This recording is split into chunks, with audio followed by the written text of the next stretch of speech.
morning. Welcome to Accounts with Addi. Right? Today we're gonna do a revision. Form 5 BG. Today we're gonna do a revision class. Right? And it is important that we do this revision because I have feelings about these topics. But anyways, the topic we're gonna look at today is bank reconciliation statement. Now the page is page 223, right? Page 223 in the Principles of Accounts for the Caribbean textbook. Page 223, right? What I need you guys to do for me today, I need you guys to take time and read this chapter, right? So with this video and with the notes that you have from class and with the additional reading that you're going to do on the topic and with the explanation I'm going to give, I need you guys to revise this topic. And after we revise this topic, I need you guys to practice as much of the examples in the back, because you may need to do these examples calculation to do the multiple choice, right? So let's jump into it. I need you guys to make sure you have a calculator, right? Make sure you have a calculator, and you should always have a calculator as our content. Right? So let's continue with bank reconciliation statement. I have my calculator, I have my textbook. Right, so we're gonna look at it. Now, the big question is, what is a bank reconciliation statement?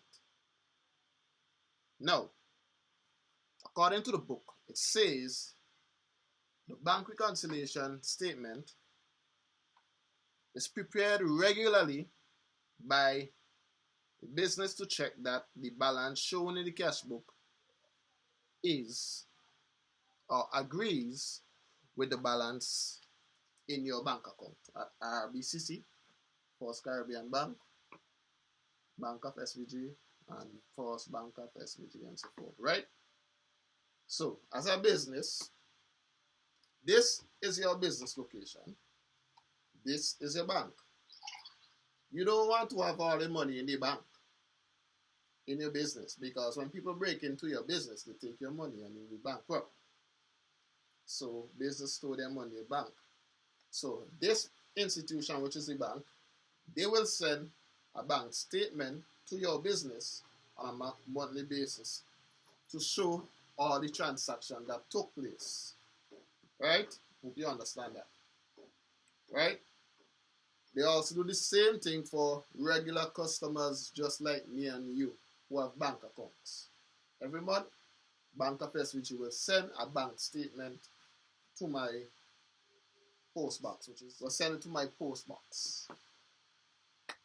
Right? So we know the definition of a bank reconciliation statement is where we do regular checks to see if the bank account figure or the bank statement from the bank account agrees with our cash book. Why do we need to do this? Good question, my friend. We need to do this for several reasons, because sometimes there are transactions that take place in the business in the month of April that are not yet recorded in the bank account as it relates to the bank. Remember, in the cash book, we have three main columns. We have the discount columns, we have cash columns, and we have the bank columns. Now, the bank reconciliation statement and the bank statement are directly related to one column in the cash book, and that column is only the bank column, right? Remember, in our business, we have our cash books. We have the cash column and the bank column. The bank column is the only column we're going to use when we're doing the bank reconciliation statement. So, I've explained to you what the bank reconciliation statement is about. Now, before we could do the bank reconciliation, the bank first have to sign a bank statement. Right. Now, the bank statement is a statement showing all the transactions that took place relating to your bank account at RBCC, Bank of SVG, or First Caribbean International Bank, whatever bank you may have your business account or your personal account. Right. So with that said, let's move on.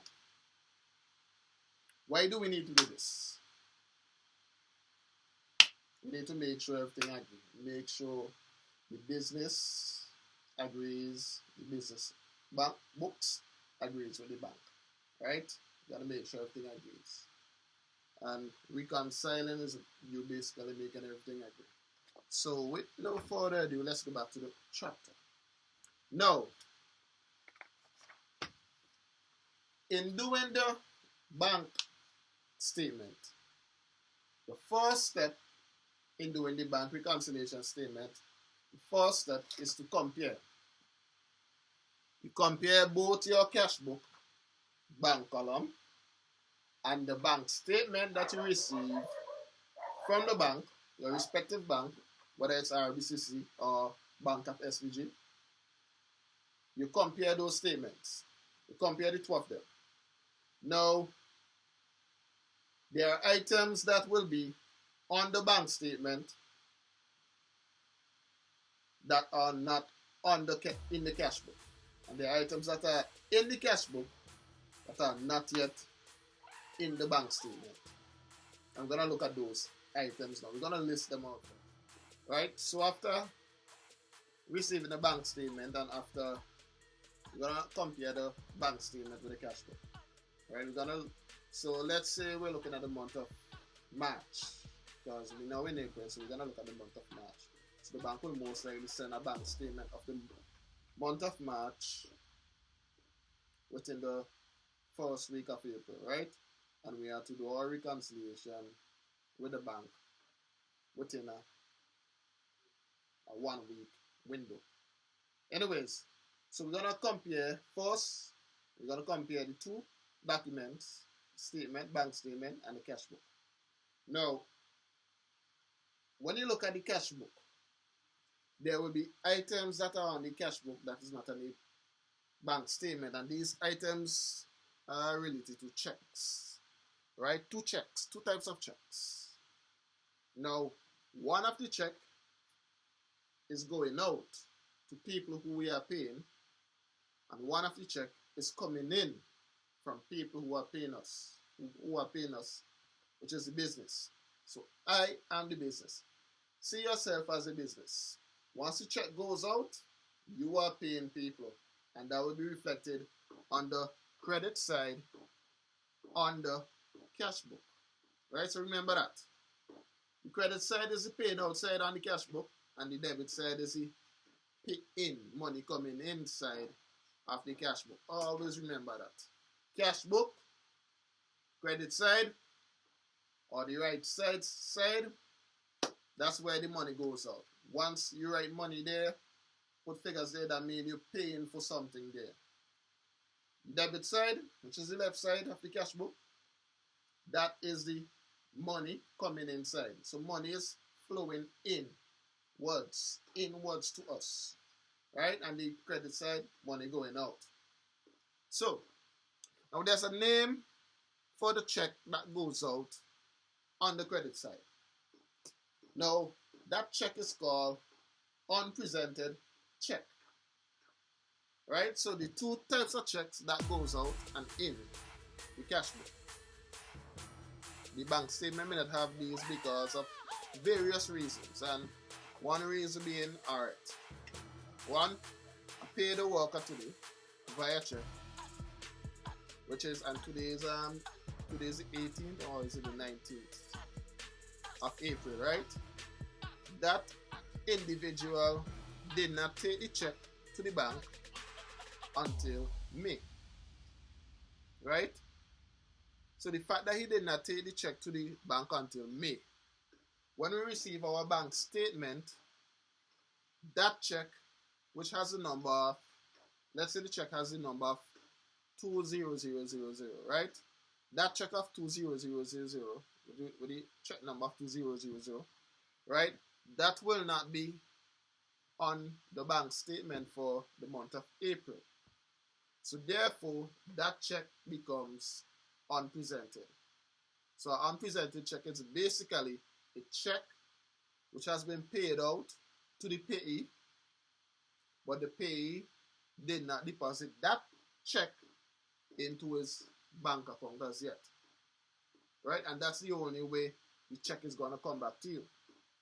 Right, the thing about checks also, whoever issued the checks normally get back the check after the check goes to the bank.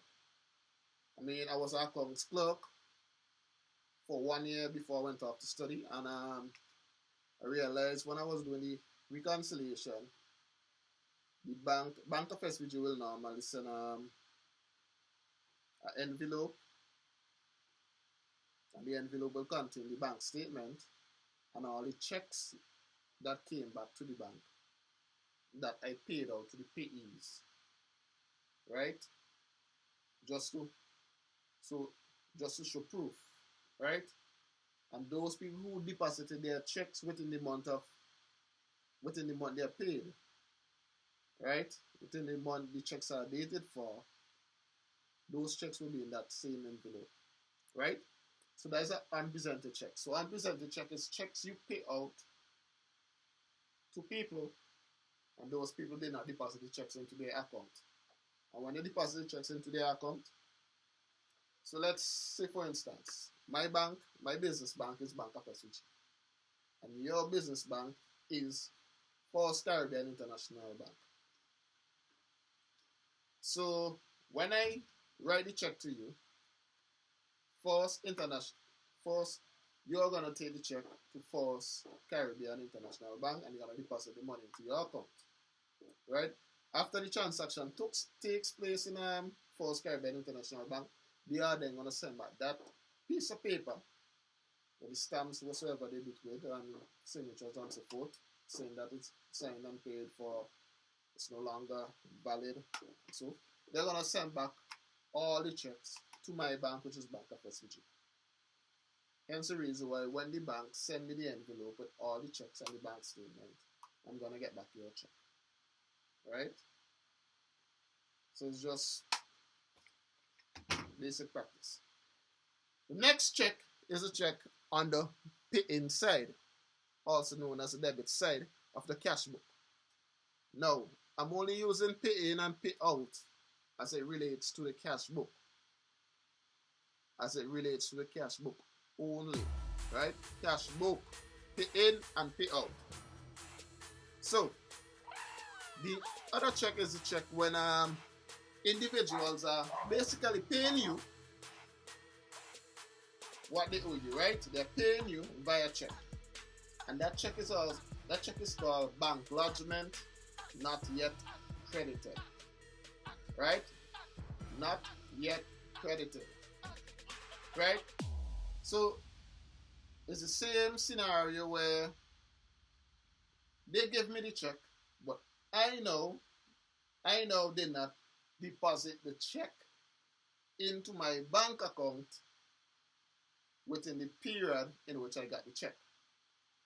So when that business who paid me a check receive their bank statement